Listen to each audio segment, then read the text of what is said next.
Hello Harish తెనిటి గారు, ఎలా ఉన్నారు? ఆల్ ఫైన్ అండి, బాగున్నారా? Thank you so much for coming. Thank you so much for inviting. Yeah, first of all మిమ్మల్ని motivation గురించి, మీరు రెగ్యులర్గా మీరు చేసేటువంటి వీడియోస్ గురించి చూస్తూ ఈరోజు మిమ్మల్ని పిలవడం జరిగింది. బట్ మిమ్మల్ని దీక్షలు చూసిన తర్వాత ఎలాగూ మీరు అనేక విషయాల్లో ఇటు మోటివేషన్ చెప్తూనే ఆధ్యాత్మికంగా కొన్ని తీసుకెళ్తున్నారు. సో వై నాట్ దాని గురించే మాట్లాడదామని చెప్పి నేను మళ్ళీ నేను ప్రిపేర్ అయ్యింది పక్కన పెట్టి, ప్రిపేర్ అవ్వడం ముఖ్యం కాదు, మీ దగ్గర నుంచి మాట్లాడడం ముఖ్యం అని చెప్పి దీనికి తీసుకొచ్చారు. రైట్, తప్పకుండా. సో ఆధ్యాత్మికంగా ఈరోజు వెళ్దాం అనుకుంటున్నాను ఫస్ట్ ఎపిసోడ్ కింద. తప్పకుండా. మీ ఉద్దేశంలో సనాతన ధర్మ అంటే ఏంటి? సనాతన ధర్మాన్ని కేవలం రాజకీయాలకేనా, లేకపోతే నిజ జీవితంలో సాధారణ ప్రజలకి అర్థమయ్యే రకంగా సనాతన ధర్మ అంటే ఏం చెప్తారు? బికాస్ సనాతన ధర్మాన్ని గూగుల్లో సెర్చ్ చేస్తే స్టాలిన్ మాట్లాడింది, పవన్ కళ్యాణ్ మాట్లాడింది, కేసీఆర్ మాట్లాడింది, వాట్ ఎవర్ పొలిటీషియన్స్ మాట్లాడింది, నాయకులు మాట్లాడింది మాత్రమే విజువల్స్ బయటకు వస్తున్నాయి. అవును. సో బికాస్ ట్రెండింగ్ అవ్వడము ఈ మధ్య స్టార్ట్ అయింది. కానీ సనాతనము అంటే ever existent, always right. Okay, ఏ సిచ్యువేషన్లో ఉన్నా సరే ఒక సనాతనమైన రూల్ మనం నడిపిస్తుంటుంది. One rule which stands right always. Okay, అంటే ప్రాణము ఈ సనాతనం ఎప్పటి నుంచో ఉంది, ఎప్పుడూ ఉంటుంది, ఉంటూనే ఉంటుంది. ఓకే, అట్లాగా సృష్టి ఈ సనాతనం ఉంటుంది. అది అట్లాగా anything which is ever existing and ever lasting and always new అనే డెఫినేషన్తో చెప్తారు. ఎప్పటికీ అది కొత్తదనంతో ఉంటుంది. అప్పటికప్పుడు రూల్స్ షిఫ్ట్ మనకు కనిపిస్తున్నా బట్ దాని ఫండమెంటల్ సూత్రం మాత్రం ఒకటే ఉంటుంది.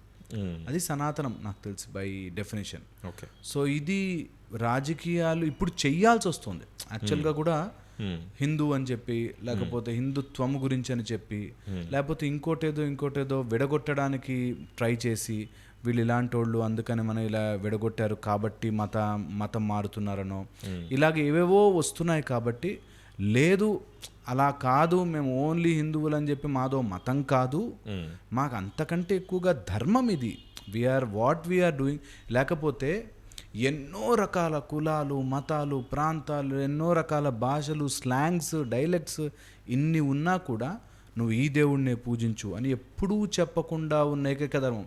తలెక్కడో తోకెక్కడో తెలియకుండా ఇన్ని దేవుళ్ళు ఎట్లుంటారు, మీరు ఎట్లా పూజ చేస్తారు, ఏ మాసంలో ఎందుకు ఎలాగా అని మనకెప్పుడు డౌట్ కూడా రాలేదు. అవును, మీరు గమనించి చూసారు, ఎప్పుడు అనుమానమే రాలేదు ఇన్ని రోజులు.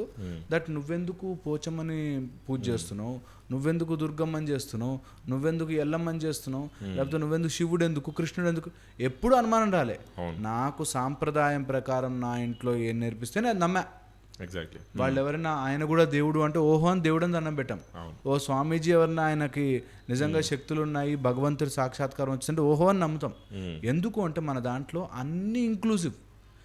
నా దేవుడు ఎంత పవర్ఫుల్ అంటే, నా ధర్మం ఎంత పవర్ఫుల్ అంటే అన్నిటిలో, అన్ని వేళలా, అన్ని చోట్ల ఉండగలడు. నువ్వు ఏదైనా ఫోటో పెట్టి దానికి ఏదైనా పేరు పెడితే అందులో కూడా నా దేవుడే ఉంటాడు. ఓకే, సో నేను కృష్ణుడు అంటే కృష్ణుడిలోనూ నాకు శివుడిలోనూ కృష్ణుడు ఆర్ విష్ణువు అన్నీ మాకు ఒకటే, భగవత్ స్వరూపం ఒకటే అన్నది సనాతన ధర్మం యొక్క కాన్సెప్ట్. అండ్ ధర్మం, నువ్వు వాట్ ఎవర్ యూ డూ, ధర్మాన్ని తప్పకుండా ఉన్నవాడు గెలుస్తాడు, ధర్మం తప్పినవాడు ఓడిపోతాడు. ఇది రూల్. ఓకే, సనాతన ధర్మం అంటే మీరు చెప్తున్నట్టుగా ధర్మం తప్పనివాడు నిజాయితీపరుడే గెలుస్తాడు అని. మీ ఉద్దేశంలో హిందువులు, ముస్లింలు, క్రిస్టియన్ల వారీగా డిఫరెన్షియేట్ చేసినప్పుడు మంచి చెడు రెండే ఉంటాయి కదా, అంటే అధర్మం ధర్మం రెండే ఉన్నప్పుడు హిందూయిజం, క్రిస్టియనిజం, ముస్లిమిజం అనే డిఫరెన్సెస్ ఎందుకు, దీని గురించి డిస్కషన్స్ ఎందుకు, దీన్ని రాజకీయంగా వాడుకోవాల్సినటువంటి పరిస్థితి ఎందుకు వచ్చింది? వాడుకుంటారు కదా, అంటే ఇప్పుడు ఎవరి ప్రొజెక్టైల్లో నాకు నంబర్ కావాలి. ఇప్పుడు సపోజ్ నేను ఒక 1000 మందిని ఫాలోయింగ్ చేయించుకోవాలనుకోండి, అవేవో కావు, నా రూల్సే కరెక్ట్ అని చెప్పడంలోనే ఫాలోయింగ్ పెరుగుతుంది. నేను కొత్తగా చెప్తేనే కదా వీడియో వైరల్గా వెళ్ళడానికి. అలాగా నేను ఏదైనా కొత్తగా చెప్పాలంటే నువ్వు ఇన్ని రోజులు విన్నవి తప్పు, నాది కరెక్ట్ అని చెప్తే నువ్వు ఫాలోయింగ్ జరుగుతుంది అట్లాగా. కానీ నిజంగా సనాతన ధర్మంలో పెడితే ఎప్పుడు కూడా ఇది హిందువుల కోసం, ముస్లింల కోసం, క్రిస్టియన్ల కోసం ఆర్ ఈ ప్రాంత కుల మత వాళ్ళకేం డివైడ్ చేయలేదు. But somehow over a period of time కొంతమంది అన్నిట్లో ఉంటారు. నాకు ఎంత ఆశ్చర్యం వేస్తుందంటే, డాక్టర్స్లో లేరా, ఇంజనీర్స్లో లేరా, లేకపోతే లీగల్ ప్రొఫెషన్లో లేరా, ఆస్ట్రాలజర్స్లో లేరా, లేకపోతే ఈ స్వామీజీలో అన్నిట్లో ఉంటారు. ఒక చెడు బ్యాచ్, దాని నుంచి చెడు ఏరుకునే బ్యాచ్ ఉంటారు. మీరు మీరు రోడ్డు మీదకి వెళ్తే మనకు మొత్తం తెలిసిపోతుంది రియాలిటీ. బయటేమో ఎవరు తప్పులు చేయకూడదు, మన పొలిటీషియన్స్ ఏం చేస్తున్నారండి నాశనం, అసలు ఒక్కడు రూల్ ఫాలో కాడు ఏంటిది అనిపిస్తుంది. 7-సీటర్ ఆటోలో 20 మెంబర్స్ కూర్చుంటారు. వాళ్ళకి తెలియదా తప్పని, కానీ తప్పు అని తెలిసి దొరకకపోతే మిస్యూజ్ చేసుకుందామనే ఒక ఆలోచన చాలామంది మనుషుల్లో ఉంటుంది. ఎక్కడో రేర్లీ మనం కరెక్ట్గా న్యాయం ప్రకారం వెళ్ళాలి, ధర్మం ప్రకారం వెళ్ళాలి అంటాం, కానీ ప్రతి మనిషి వాడి స్థాయిలో వాడు ఎక్కడో చోట తప్పిదం చేస్తూనే ఉంటాడు. సో అలా కొన్ని తప్పిదాల వల్ల కొంతమందిని దూరం పెట్టడము, కొంతమందిని గుడ్లకు దూరం చేయడము జరిగాయి.